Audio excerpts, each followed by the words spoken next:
नमस्ते, प्रणाम। आप सभी का हमारे चैनल गोलू से ऑफिशियल में स्वागत है। तो आज बात करेंगे, बहुत क्या बोले, इमोशनल बात है। बहुत कुछ उसका कोई बात ही नहीं है यार। ऐसा स्टेज से उसे बोलना किसी के फैमिली के बारे में।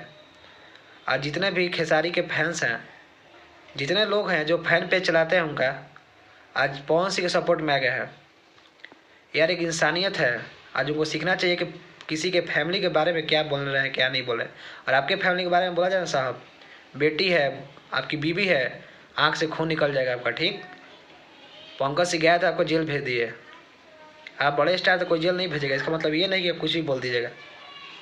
जिसका बेटा नहीं है, इसका फैमिली में क्या चल रहा है, उससे पूछो दर्द क्या होता है यार। स्टेज पर चढ़ कर दारू पी के कुछ भी बोल देता रहता हूँ। यही कारण तहार आज फैन सब पवन भैया सपोर्ट करता लोग। उन लोग का दिल से धन्यवाद भैया, धन्यवाद बा। लोग के पवन सिंह कभी आके कोई के कटाच ना करलन, कोई के फैमिली के बारे में ना बोललन। तहार बेटी उनकर बेटी लागली तभी कुछ ना बोलन। तहारो जो मेहरानू बड़ी बहुत आइन लगे तभी कुछ ना बोलना। तो उनका जब को बोल लगे नो, आँख में खून फेंक के रोवे लगल, लाइव अगर बोला नो, रोए लगभग जान जी है बात। बाकी लोगों को बताई कि सपन बानी। जय हिंद, जय भोजपुरी। चैनल के सब्सक्राइब कर लोग, प्यार दुलार देते रही लोग। इनका सिखावल बहुत जरूरी हो गया भैया, बहुत तेज बनते रहे।